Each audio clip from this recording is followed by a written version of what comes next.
Welcome back to The Explainer. Usually when a massive, world-changing technological breakthrough happens, it just completely wipes out the old guard. The old expertise goes out the window. But today, we are unpacking a genuinely fascinating structural shift where the exact opposite is happening. We're going to take a deep dive into UiPath, trading under the ticker symbol PATH, and look at how they are fundamentally transforming from a traditional automation tool into what we can really only describe as the enterprise AI control tower. Okay, let's dive right into this. Whenever a massive tech wave hits, like, say, generative AI, the market instantly panics. There's this overarching fear that the new tech is just going to obliterate established expertise. We've all seen the headlines, right? The worry that AI agents will just swoop in and replace everything that came before them, including established robotic process automation, or RPA. But does new technology always destroy old expertise? Actually, to answer that, we really need to look at what's happening on the ground right now with enterprise software deployments. What we're actually witnessing here is a massive market inversion. It's wild. Let's just walk through this step by step. Step 1, AI gets incredibly strong, incredibly fast. Step 2, literally every major company in the world wants to deploy this AI so they can save money and move faster. Makes sense, right? But then they hit a wall at step 3. Most organizations suddenly realize they have absolutely no idea how to safely deploy raw, non-deterministic AI into their critical, highly regulated legacy systems. I mean, AI models hallucinate. They don't exactly care about your company's strict compliance rules. So what happens? Demand absolutely skyrockets for a deterministic control framework, a system that forces the AI to obey the rules. And that perfectly tees up step 4. UiPath's value actually goes up. The very AI wave that was supposed to replace them, it's creating this insatiable demand for the exact governance layer they already provide. Now, to really grasp why this governance layer is so unbelievably hard for a new competitor to just, spin up overnight, consider the number 20. UiPath has 20 years of implementation history. They haven't just been writing software all this time, they've been building a massive deployment intelligence system. They possess the deep, institutional operational knowledge of how to make automations actually function across more than 10,000 enterprise customers. We're talking millions of workflow observations. That kind of battle-tested operational knowledge, that is a moat that is extremely difficult to replicate. Honestly, it doesn't matter how much venture capital a new startup throws at the problem, you just can't fake 2 decades of experience. And it gets better because this deep history creates a compounding learning flywheel. It's like a giant puzzle. When UiPath deploys a solution for customer A, they inevitably encounter weird edge cases and learn the unique failure patterns of deeply complex legacy systems. All of that knowledge gets absorbed into the platform, which makes the deployment for customer B even smoother, which in turn generates more learning for customer C. This moat literally improves with usage. It totally expands their total addressable market precisely because larger competitors just cannot copy decades of learned failure patterns overnight. Because of this compounding advantage, UiPath is completely shedding its old skin. They are no longer just the passive infrastructure, the basic wiring sitting beneath the AI revolution. Instead, they're actively evolving into an autonomous operating system that natively hosts, codes, and governs enterprise AI execution. Think of it like a control tower versus raw energy. AI models and coding agents are the raw energy, and they are incredibly powerful. But look, nobody marvels at the electrical grid itself, right? Without the control tower, raw energy is chaotic, it's dangerous, and it is completely unusable at a massive enterprise scale. UiPath steps in to natively host and autonomously direct that energy so it can execute complex tasks safely.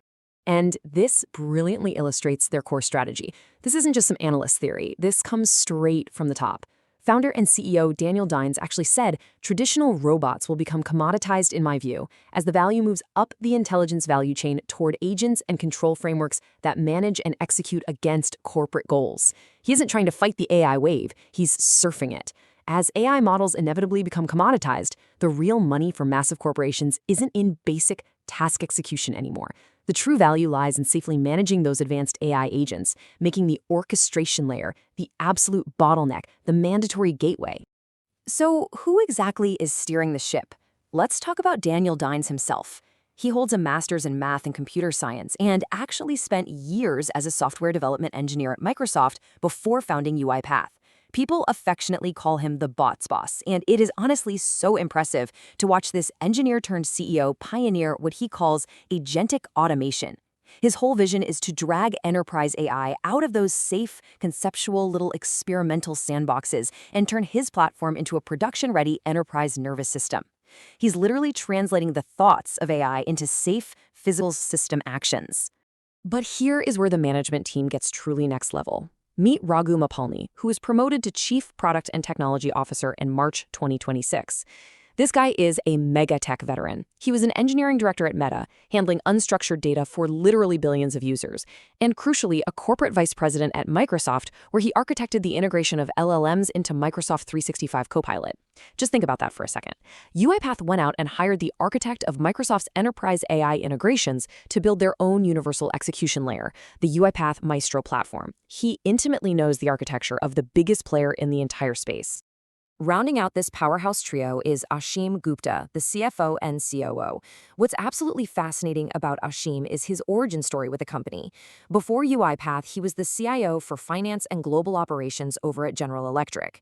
At GE, he was literally UiPath's customer zero. He deployed their software and achieved a jaw-dropping 70% reduction in finance operations costs.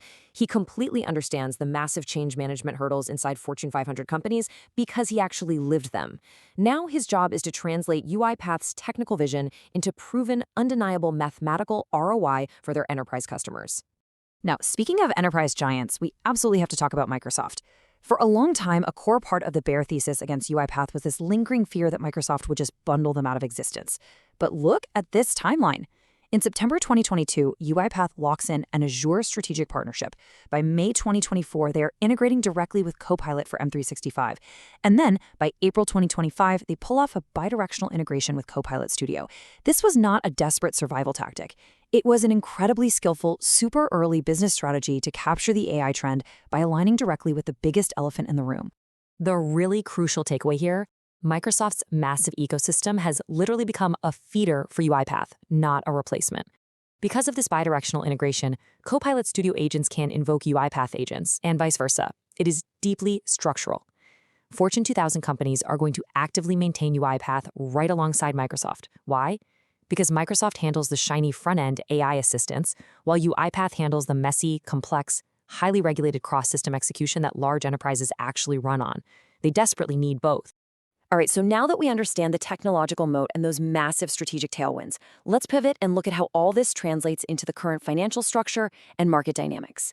We have a highly compelling setup here. Short interest is significantly elevated, sitting at approximately 28% of the float.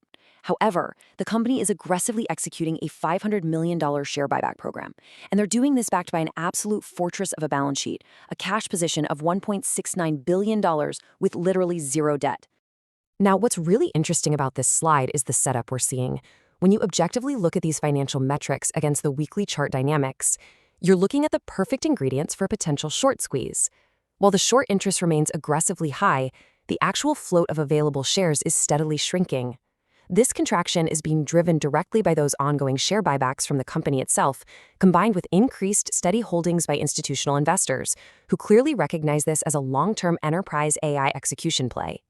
Which brings us to our final thought for today's explainer. We're looking at a company that has successfully flipped the AI threat into a massive growth tailwind. They've skillfully integrated bidirectionally with their biggest perceived competitor, and they are sitting on 2 decades of irreplaceable operational data. So the question we want to leave you with is this: what happens when a 20-year knowledge moat, perfectly positioned for the enterprise AI revolution, collides with a financially shrinking float? It is a perfect storm of technological acceleration and financial structure. Thank you so much for joining us as we unpack the data today, and as always, keep learning.